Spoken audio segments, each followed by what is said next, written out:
बड़ी धनराशि भी दी है, लेकिन दुर्भाग्य से बीआरएस ने तेलंगाना के लोगों के लिए जो पैसा भेजा ना, उसमें भी लूट चलाई। लूट सके तो लूट, यही उनका मंत्र है। ना कुटुंब सभ्युलारा, भारत जैसे लोकतंत्र देश में प्रजा का महत्व होना चाहिए, परिवारवादियों का नहीं। और इन्होंने तो लोकतंत्र को लूट तंत्र बना दिया है, प्रजातंत्र को परिवार तंत्र बना दिया है। तेलंगाना के निर्माण के लिए हजारों परिवार संघर्ष करते करते तबाह हो गए।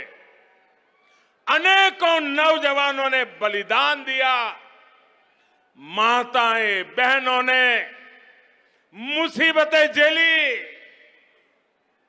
लेकिन एक परिवार ने सब कुछ कब्जा कर लिया और उन परिवारों को कोई पूछने वाला नहीं है।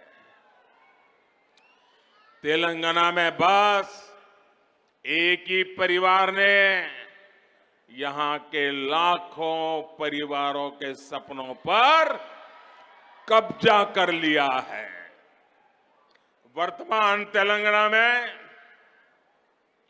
या तो केसीआर खुद है, या उनके बेटे हैं, या उनकी बेटी है, या उनके भतीजे हैं, या उनके भांजे हैं, या चाहे उनके ससुराल वाले हैं। कोई बचा ही नहीं है, बस यही काम, लूटो। क्या आपने कभी सोचा है कि वो कैसे आपके एक वोट का उपयोग केवल अपने परिवार को अमीर बनाने में कर रहे हैं? इन लोगों ने तेलंगाना में भाई भतीजावाद और भ्रष्टाचार को बढ़ावा दिया है। ना कुटुंब सभ्युलारा, परिवारवाद का सबसे बड़ा नुकसान देश के युवा को उठाना पड़ता है।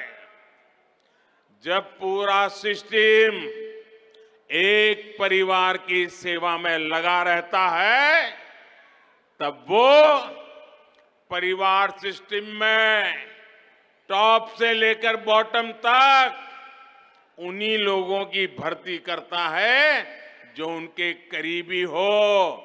तेलंगाना के नौजवानों को वो अवसर नहीं मिलता है।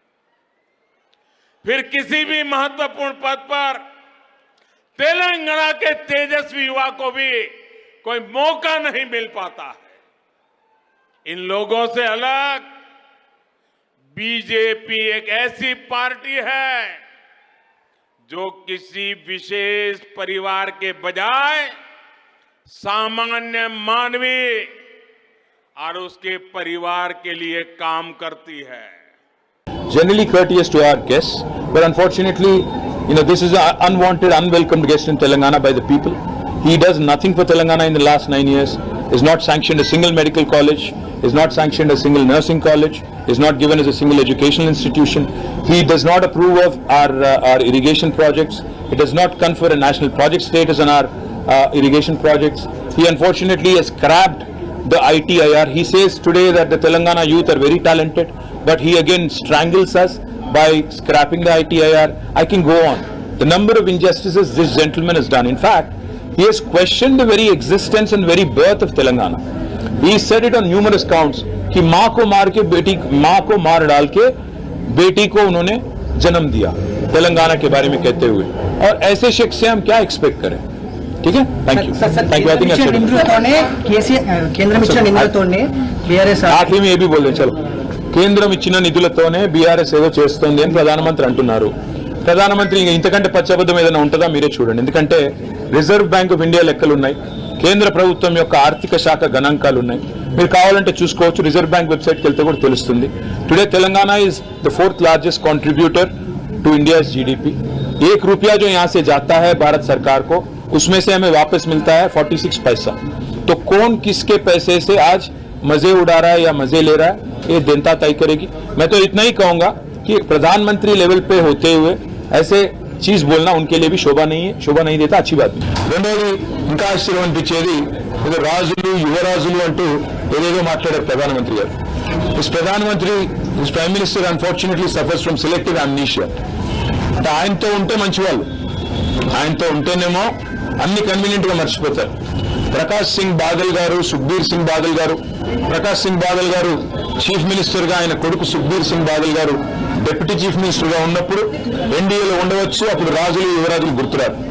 మహబూబా ముఫ్తీ గారితో పొత్తు పెట్టుకున్నప్పుడు, ముఫ్తీ మహమ్మద్ సయీద్ గారి కూతురు మహబూబా ముఫ్తీ గారి పీడీపీ పార్టీతో పొత్తు పెట్టుకుని ఎన్డీఏలో ఉన్నప్పుడు అప్పుడు గుర్తురాదు, రాజులు యువరాణులు గుర్తురాదు. నిన్నగాక మొన్న ఆంధ్రప్రదేశ్ లో కూడా చంద్రబాబు నాయుడు గారు ముఖ్యమంత్రిగా ఉన్నప్పుడు, లోకేష్ గారు ఆ కేబినెట్ లో మంత్రిగా ఉన్నప్పుడు, వారు కూడా ఎన్డీఏలో ఉన్నప్పుడు రాజులు యువరాజులు గుర్తురాదు. బాల్ ఠాక్రే గారి కొడుకు ఉద్ధవ్ ఠాక్రే గారితో శివసేన అంటగాగినప్పుడు బీజేపీ ఎన్డీఏలో అప్పుడు గుర్తురారు వారసత్వము, రాజులు యువరాజు. అంత దూరం ఎందుకు, నిన్నగాక మొన్న కదా జనతాదళ్ సెక్యులర్ దేవగౌడ గారి అబ్బాయి కుమారస్వామి గారు నిన్నగాక మొన్న ఎన్డీఏలో చేరారు. మరి రాజులు యువరాజులు, ప్రజాస్వామ్యం గారి గుడ్డు, ఇవన్నీ గుర్తురావు అప్పుడు. అంటే మీకు సంబంధించినంత వరకు మీకు పనికొచ్చే టైంలోనేమో ఒకలాగా, మీకు పనికి రాకపోతే ఇంకోలాగా ఇట్లా మాట్లాడడం ఎంతవరకు సమంజసమో ప్రధానమంత్రి ఆలోచించుకోవాలా. కానీ పచ్చి అబద్ధాలు ఎక్కువ. That is the reason why this party BJP is called the biggest జూట్ factory of India. The biggest Jumla factory and jute factory of India is Bharatiya Janata Party, and the chancellor of this university, the WhatsApp university which propagates all this nonsense, is Prime Minister Narendra Modi himself. What I found amusing are the white lies of Honorable Prime Minister, clearly fabricated, and I think you should start writing scripts for movies. He'll make a great storyteller and a great story writer. తప్పకుండా మంచి స్టోరీలు రాయొచ్చు ప్రధానమంత్రి గారు. Oscar award కూడా వస్తుంది ఆయన acting కి, ఆయన స్క్రిప్ట్ రైటింగ్ స్కిల్స్ కి. డెఫినెట్ గా ప్రయత్నం చేస్తే మంచిది. जब बात करते हो प्राइम मिनिस्टर साहब कि फैमिली पॉलिटिक्स, डायनेस्टी, मैं आपसे पूछना चाहता हूं, है कौन अनुराग ठाकुर? धुमाल के बेटे नहीं है? ज्योतिरादित्य सिंधिया कौन है? माधवराव जी के बेटे नहीं है क्या? है कौन जय शाह? कोई क्रिकेटर है, कोई बहुत बड़े कोच है? कौन है जय शाह? क्या आपने उनको बीसीसीआई के जनरल सेक्रेटरी बना दिया?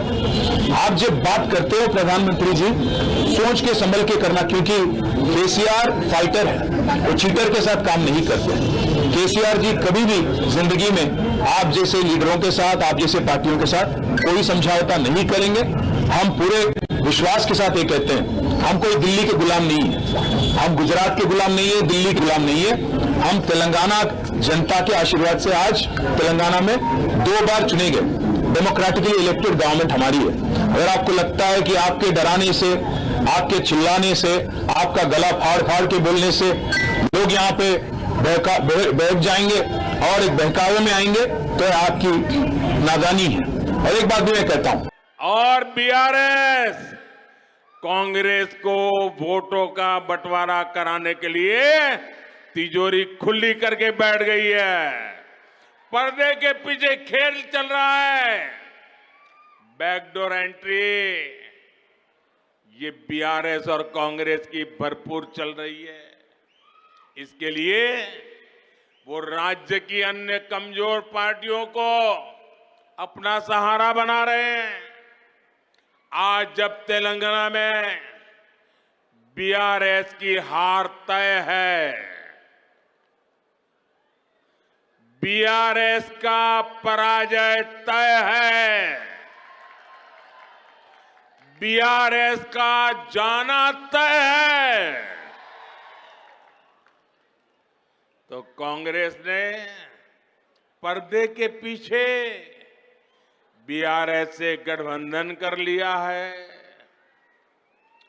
कर्नाटका चुनाव में बीआरएस ने कांग्रेस की जमकर मदद की थी और अब इस चुनाव में कांग्रेस अपना कर्ज उतार रही है, क्योंकि कर्नाटक में भरपूर खजाना ये तेलंगाना की जनता से लूटा हुआ माल कर्नाटका में कांग्रेस को दे दिया गया ताकि वहां कांग्रेस जीत जाए, फिर उसको मिलकर के तेलंगाना में जिल जाए। ये बीआरएस खेल करती है भाइयों। ఏ రాష్ట్రానికి పోయినా ఆయనకు ఒక అలవాటైపోయింది. బెంగాల్ పోతారు, మమతా బెనర్జీ గారు మొత్తం దేశంలోనే అత్యంత కరప్ట్ చీఫ్ మినిస్టర్ అని అక్కడ మాట్లాడతారు. ఒరిస్సాకు వస్తారు, నవీన్ పట్నాయక్ గారు దేశంలోనే అత్యంత అవినీతి పరమైన ముఖ్యమంత్రి, అవినీతిమయమైన ముఖ్యమంత్రి అంటారు. మేఘాలయ పోతారు, అక్కడేమో మళ్ళీ కాన్రాడ్ సాంగ్మా గారు మొత్తం దేశంలోనే మోస్ట్ కరప్ట్ సీఎం అంటారు. కరెక్ట్ గా వారం రోజుల తర్వాత మళ్ళీ ఆయన ప్రమాణ స్వీకారంలో ఈయన పార్టీ కూడా చేరుతుంది, ఇద్దరు కలిసి మళ్ళీ గవర్నమెంట్ ఏర్పాటు చేస్తారు. అంటే ఎంత పచ్చి అబద్ధాలు ఈ ప్రధానమంత్రి మాట్లాడేది అంటే, కర్ణాటకలో కాంగ్రెస్ కు బీఆర్ఎస్ డబ్బులు ఇచ్చింది అంటాడు ఈ ప్రధానమంత్రి. అసలు నిజంగా కూడా ఈ రాష్ట్రంలో 4 ఏళ్ల 5 ఏళ్ల వయసున్న చిన్నపిల్లలు కూడా నమ్మని పచ్చి అబద్ధాన్ని చెప్పి వాళ్ళ ప్రజల్ని గందరగోళపరిచే ప్రయత్నం ఏదైతే ప్రధానమంత్రి స్థాయిలో ఉన్న వ్యక్తి చేస్తా ఉన్నారు, ఇది బాధాకరం, ఇది శోచనీయం, ఖండనీయం. नंबर 1 मैं आज पहली बार एक रहस्य खोलने जा रहा हूं। खोल दूं? सच बता दूं? बता दूं भाइयों? पहले कभी नहीं बताया, आज बता देता हूं। और मेरे पत्रकार मित्रों से भी कहता हूं, जांच करवा लेना। 100% सच्चाई बताने आया हूं मैं आज। जब हैदराबाद म्युनिसिपल कॉरपोरेशन का इलेक्शन हुआ, भारतीय जनता पार्टी 40-45 सीटें जीत करके आ गई। 48 किसी को बहुमत नहीं मिला। केसीआर को सपोर्ट की जरूरत थी।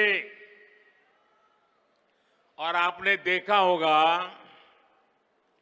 हैदराबाद कॉरपोरेशन के चुनाव के पहले वो एयरपोर्ट में पूरी फौज लेकर के मेरा स्वागत करने के लिए आते थे, बढ़िया बढ़िया माला पहनाते थे, बहुत सम्मान करते थे, याद है ना? फिर क्या हुआ भाई? अचानक बंद हो गए। अचानक इतना गुस्सा क्यों निकल रहा है? इसका कारण यह है कि हैदराबाद के चुनाव के बाद, ये भी तारीख चेक कर ले मीडिया वाले, वो दिल्ली मुझे मिलने आए, बहुत बढ़िया मुझे शाल उड़ाई, बहुत मुझे आदर किया और इतना प्यार दिखाया, ये केसीआर के कैरेक्टर में ही नहीं है। और फिर मुझे कहने लगे कि आपके नेतृत्व में देश प्रगति कर रहा है, हम भी एनडीए का हिस्सा बनना चाहते हैं, आप हमें एनडीए में शामिल कर दीजिए। मैंने कहा आगे क्या? बोले हैदराबाद में म्युनिसिपल कॉरपोरेशन में हमारी मदद कर दीजिए। मैंने केसीआर को कहा, आपके कारनामे ऐसे हैं, मोदी आपके साथ जुड़ नहीं सकता है। हैदराबाद में हमें विपक्ष में बैठना पड़ेगा तो बैठेंगे। केसीआर की सरकार हमारे कार्यकर्ताओं पर जुल्म करेगी तो जुल्म सहेंगे, लेकिन हम तेलंगाना की जनता से दगा नहीं कर सकते हैं। भले तेलंगाना की जनता ने हैदराबाद में हमें पूर्ण बहुमत दे दिया, लेकिन 48 सीट भी तेलंगाना का भाग्य बदलने की शुरुआत है। और मैंने उनसे हर प्रकार से मदद करने का इनकार कर दिया उनको एनडीए में एंट्री देने से इनकार कर दिया। उसके बाद उनका दिमाग फटका, फिर तो वो भांति भांति से दूर भागने रहे। मैं भ्रष्टाचार के सवाल पूछने लगा। This Prime Minister is so inconsistent. He says on the one hand, BRS has funded Congress in Karnataka, and he says that he has not allowed us into NDA. हमें कोई पागल कुत्ता ने काटा है क्या कि एनडीए में हम जाके शामिल हो जाएं? आज पूरे के पूरे पार्टी आपको एनडीए को छोड़ के बाहर जा रहे हैं। आपको अगर आप देखेंगे, शिवसेना छोड़ के गई, आपको जनता दल यू आपको छोड़ के गई है, तेलुगु देशम आपको छोड़ के गई है, शिरोमणि अकाली दल आपको छोड़ के गई है। साथ है कौन आपके? सीबीआई, ईडी, आईटी, इनके अलावा है कौन आपके एनडीए में? आज प्राइम मिनिस्टर ये मानते हैं अपने आप को कि वो बहुत क्लीन आदमी है और बाकी पूरा दुनिया करप्ट है। प्राइम मिनिस्टर को मैं याद दिलाना चाहता हूं, वो मुझे कह रहे हैं कि मोदी जी मैंने बहुत काम कर लिया, अब मैं सारा कारोबार केटीआर को दे देना चाहता हूं। मैं एक बार केटीआर को भेजूंगा, आप जरा उसको आशीर्वाद दे देना। ये उन्होंने मुझे कहा। मैंने कहा केसीआर, ये लोकतंत्र है, तुम कौन होते हो बेटे को राजगादी दे? तुम राजा महाराजा हो क्या? क्या तुम राजा महाराजा हो क्या? अरे तेलंगाना की जनता तय करेगी किसको बिठाना है, किसको नहीं बिठाना है। बस वो दिन आखिरी था। उसके बाद एक बार भी वो मेरे से आंखें नहीं मिला पा रहे। मेरा परछाया भी देखने की हिम्मत नहीं बची उनकी।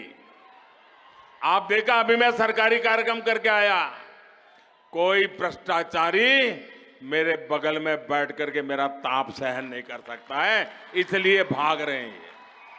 उन्होंने ये भी कहा कि हमारे चीफ मिनिस्टर ने उनके पास जाके परमिशन लिया कि मुझे चीफ मिनिस्टर बनाना था। मैं प्रधानमंत्री जी को याद दिलाना चाहता हूं, अगर हमारी पार्टी की कोई फैसला अगर लेना है तो हमारे पार्टी के विधायक लेंगे, हमारे पार्टी के पॉलिट ब्यूरो लेंगे। आपसे नो ऑब्जेक्शन सर्टिफिकेट लेने की क्या नौबत आ पड़ी है? हमें कोई फर्क नहीं पड़ता कि मोदी या बीजेपी क्या मानती है, क्या किसको देखना चाहती है। यहाँ पे तेलंगाना जनता आज केसीआर जी को तीसरी बार मुख्यमंत्री बनाने के लिए चुनने के लिए तैयार है। आप कितना भी गला फाड़ ले, कितना कुछ भी बोल लें और कितने भी झूठ बोल लें, कितने भी सफेद झूठ आप बोले, आप कुछ भी नहीं कर पाएंगे। और मैं आज चैलेंज करता हूं बीजेपी को। पिछली बार जो चुनाव हुए थे तेलंगाना में 2018 में, आपके 105 विधानसभा के कैंडिडेट की डिपॉजिट जब्त हो गई, जमानत जब्त हो गई थी। मैं चैलेंज करता हूं, अगर दम है बीजेपी में, नड्डा में, अमित शाह में, नरेंद्र मोदी में और जितने भी और लीडर हैं, आइए, सर वेलकम टू तेलंगाना। हमें कोई एतराज नहीं, आप आइए, गला फाड़ फाड़ के बोलिए, तेलंगाना जनता को समझाइए कि किया क्या आपने तेलंगाना के लिए पिछले 9 साल में, और कोई अगर वोट देना भी चाहे तो क्यों दें आपको। मैं चैलेंज करता हूं, पिछली बार 105 सीटों में आपकी जमानत जब्त हो गई थी, इस बार 110 सीटों में आपकी जमानत जब्त हो जाएगी और इस बार आपको एक भी एमपी आपको तेलंगाना से नहीं मिलेगा।